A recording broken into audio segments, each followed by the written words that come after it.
Views metre کی آج کی اس ویڈیو میں دوستو آپ کے ساتھ 10 بڑی خبریں میں شیئر کروں گا۔ پہلی خبر یہ ہے کہ اسرائیل نے امریکہ سے ایران پر دباؤ بڑھانے کا مطالبہ کر دیا ہے۔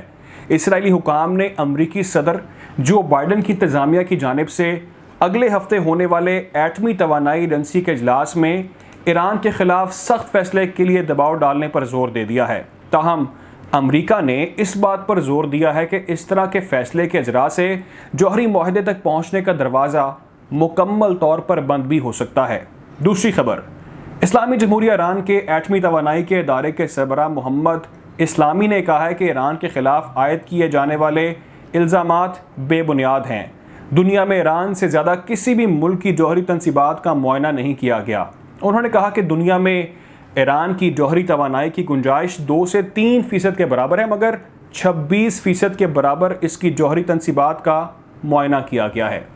تیسری خبر یہ ہے کہ اسلامی جمہوریہ ایران کے صدر ابراہیم رئیسی کا آرمینیا کے وزیر اعظم کے ساتھ رابطہ ہوا ہے، جس میں انہوں نے یہ کہا کہ فلسطینی عوام پر اسرائیل کے وحشیانہ اور بہیمانہ ظلم و ستم کی کوئی مثال نہیں ملتی۔ اسرائیل علاقائی اقوام کا دشمن ہے، جس پر آرمینیا کے وزیر اعظم نے علاقائی اور عالمی سطح پر ایران کے اصولی اور منطقی موقف کی تعریف کرتے ہوئے کہا ہے کہ ایران خطے کا اہم ملک ہے جو علاقائی سطح پر امن اور صلح کا خواہاں ہے۔ آرمینیا کے وزیر اعظم نے ایران کے ساتھ مختلف شعبوں میں باہمی تعلقات کو فروغ دینے پر بھی تاکید کی ہے۔ آگے بڑھتے ہیں اور شامل کرتے ہیں چوتھی خبر۔ دوستو، اسرائیلی فوج کل درجنوں جنگی طیاروں کی طویل فاصلے تک پروازیں اور بڑے پیمانے پر حملوں کی مشقوں میں حصہ لے گی۔ یہ مشقیں ایک ایسے وقت میں شروع ہوئی ہیں جب اسرائیلی وزیر اعظم نفتالی بینٹ نے لیزر پر مبنی دفاعی نظام کی تیاری کا اعلان کیا ہے، جو آئندہ برس فوجی سروس میں شامل کیا جائے گا۔ یہ مشقیں ایران میں اس کی جوہری تنصیبات سمیت بڑے پیمانے پر حملوں کے تناظر میں جاری ہیں۔ شامل کرتے ہیں پانچویں خبر امریکہ کے حوالے سے۔ بندوق بردار کی اندھا دھند فائرنگ میں پھر 4 افراد ہلاک ہو گئے ہیں۔ امریکی ریاست اوکلاہوما کے شہر میں رائفل اور ہینڈ گن سے مسلح ایک شخص نے ایک طبی مرکز کے اندر اندھا دھند فائرنگ کر دی۔ پولیس حکام نے یہ بتایا ہے کہ اس واقعے میں بندوق بردار نے 4 افراد کو ہلاک کیا ہے۔ پولیس کا یہ بھی کہنا ہے کہ حملہ آور بھی ہلاک ہو چکا ہے، تاہم یہ واضح نہیں ہوا کہ آخر اس کی موت ہوئی کیسے ہے۔ امریکہ میں فائرنگ کے واقعات بڑھتے چلے جا رہے ہیں، جس کو روکنا بائیڈن انتظامیہ کے لیے یقینی طور پر ناممکن دکھائی دے رہا ہے۔ آگے بڑھتے ہیں اور اب شامل کرتے ہیں چھٹی خبر۔ یمن کے لیے اقوام متحدہ کے خصوصی ایلچی نے ایک بیان میں جنگ بندی میں تجدید کا اعلان کیا ہے۔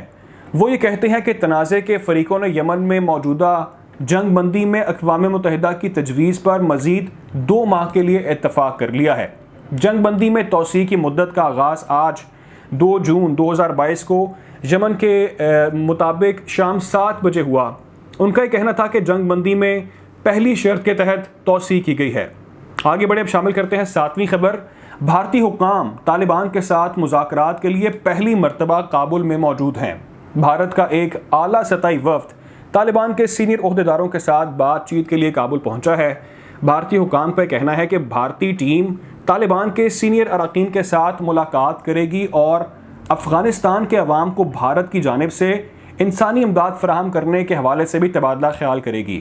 بھارتی وفد کا کابل دورہ اس لحاظ سے بہت اہمیت کا حامل ہے کہ نئی دہلی نے طالبان انتظامیہ کو اب تک تسلیم نہیں کیا اور بین الاقوامی برادری سے بھی اپیل کی ہے کہ وہ طالبان کو تسلیم کرنے میں جلد بازی سے کام مت لے۔ 8ویں خبر شامل کرتے ہیں۔ ہندو انتہا پسندوں کا مسلمانوں کے خلاف تضحیک آمیز گیت، پاکستان جانے کا مشورہ۔ بھارت میں اسلام کے خلاف بڑھتی ہوئی نفرت اور ہندو انتہا پسندی میں اضافے کا باعث بھارت کے معتصب ہندو گلوکار بھی اپنے گانوں کے ذریعے ہندوتوا کو بڑھاوا دے رہے ہیں۔ انتہا پسندی کی جانب مائل کرنے والے گانے کو ہزاروں مرتبہ دیکھا بھی جا چکا ہے اور مسلمانوں کی آبادیوں کو، مساجد کو حملہ کر کے نشانہ بنایا جا رہا ہے۔ ویڈیو شیئرنگ ایپلیکیشن یوٹیوب پر ایسی متعدد ویڈیوز مل جائیں گی جس میں مسلمانوں کے خلاف نفرت انگیز تضحیک آمیز زبان استعمال کی گئی ہے، حتیٰ کہ گانوں میں مسلمانوں کا قتل عام کرنے کی بھی دھمکیاں دی جا رہی ہیں۔ آگے بڑھتے شامل کرتے ہیں 9ویں خبر۔ بھارت میں کالج میں نماز پڑھنے پر پروفیسر کو جبری رخصت پر بھیج دیا گیا۔ ریاست اتر پردیش کے شہر علی گڑھ کے ایک کالج میں قانون پڑھانے والے مسلمان پروفیسر کو نماز پڑھنے پر